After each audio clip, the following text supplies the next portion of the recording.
Guys अभी रात के बज रहे हैं 11:30 और हम दर्शन करने के बाद वैष्णो माता के जा रहे हैं नीचे कटरा की तरफ। और देखो कोई भी नहीं है, दूर दूर तक बस जो घोड़े खच्चर वाले हैं वही आ जा रहे हैं और एक तो पब्लिक और पीछे है, बाकी कोई नहीं है। मैं अकेला जा रहा हूँ नीचे कटरा की तरफ, क्योंकि परेशान तो बहुत हो गए। एकदम से चढ़े, दर्शन किए और दर्शन करने के बाद फिर हम नीचे उतरना पड़ रहा है, तो परेशान तो बहुत हो गए हैं, लेकिन उतरना तो पड़ेगा नीचे, क्योंकि ये जितनी देर यहाँ रुकेंगे उतनी देर में हम कटरा पहुँच जाएंगे। क्योंकि 2-3 जिस दिन जब सो जाएंगे ना, तो कम से कम 8 घंटे की नींद लगेगी, क्योंकि बहुत थक चुके हैं। पैर चलने के लिए मना कर रहे हैं, लेकिन चलना पड़ेगा नीचे उतरने के लिए। तो फ़िलहाल अभी मैं नीचे जा रहा हूँ और रात के बज रहे हैं 11:30 और मैं भी दिखाता हूँ शाम को कैसा दिखता है ये पूरा कटरा। और गैस मैं आपको एक बात बता दूँ, जब कभी भी आप वैष्णो माता जी के दर्शन करने आना तो अपने बैग में खाने पीने की चीज़ें ले आना, वरना आप जहाँ लंगर चल रहा हो वहाँ खा लेना भरपेट, क्योंकि यहाँ पे बहुत महंगा सामान मिलता है। जो एक ब्रेड वहाँ पे 10 रुपये का मिलता है वो यहाँ पे 20 रुपये का मिलता है।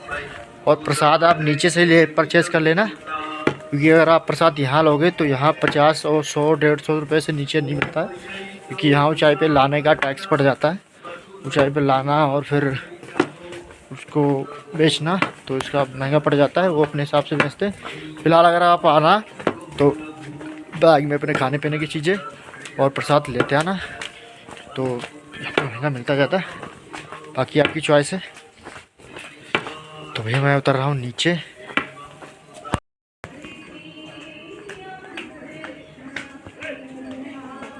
तो कुछ ऐसा दिखता है गाइस कटरा शाम के टाइम, और मैं भी पहाड़ी पे खड़ा हुआ हूँ। देखो कैसा दिखता है, सब लाइटें चमक रही, बाकी कुछ नहीं चमकता है, कुछ नहीं दिख रहा है। और काफ़ी ठंड है यहाँ पे, ठंड लग रही है। और हम लोग नीचे उतर रहे हैं अभी, कुछ लोग और भी आ गए हैं, तो फटाफट से नीचे उतरते हैं। अर्धनारीश्वर वहाँ भी दर्शन करने।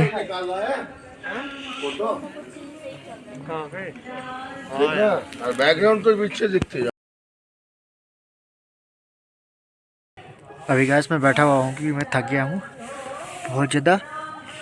और यहाँ आने के बाद जो हमारा इंटरनेट कनेक्शन टूटा और ना कोई कॉल आती थी ना कोई मैसेज, मतलब कॉलिंग से बिल्कुल दूर, इंटरनेट से बिल्कुल दूर।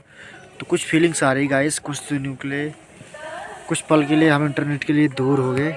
बहुत ही आराम मिला, ना किसी का मैसेज चेक करना है ना कुछ चेक करना है, बस माता रानी के चरणों में ध्यान लगा के चढ़ाई की, माता रानी के दर्शन किए और अब वापस जा रहे हैं।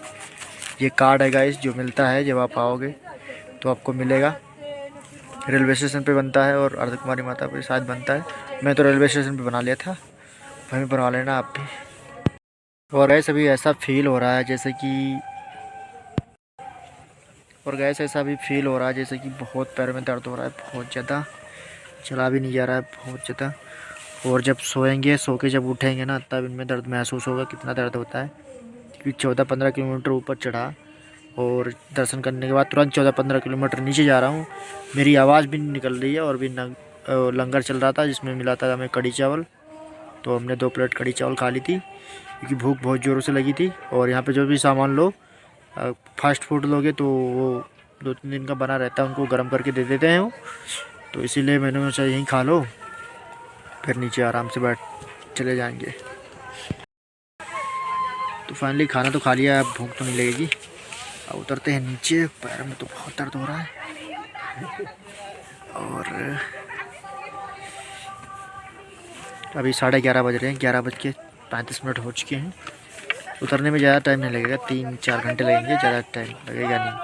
चढ़ने में लगता है कम से कम 4-5 घंटे, 5 घंटे से कम नहीं लगेगा कभी भी, ये सोच लेना अगर आप वैष्णो देवी आ रहे हो तो। गैस अगर कभी भी आप आ रहे हो वैष्णो देवी, तो एक बात का हमेशा याद रखना कि आपको 4-5 नहीं, कम से कम 6 घंटे अगर आप कहीं आराम करोगे तो करना ही पड़ेगा। अगर आप लगातार चढ़ोगे ना, तो आपको 5 घंटे चढ़ाई करनी पड़ेगी, तब जाके माता जी के मंदिर तक पहुँचोगे। और लगातार चढ़ते रहना, अगर आप रुक रुक के चढ़ोगे तो 6.5 घंटे लगेंगे। ये बात याद रखना कि चढ़ने में कम से कम 6.5 घंटे लगेंगे। जय माता दी।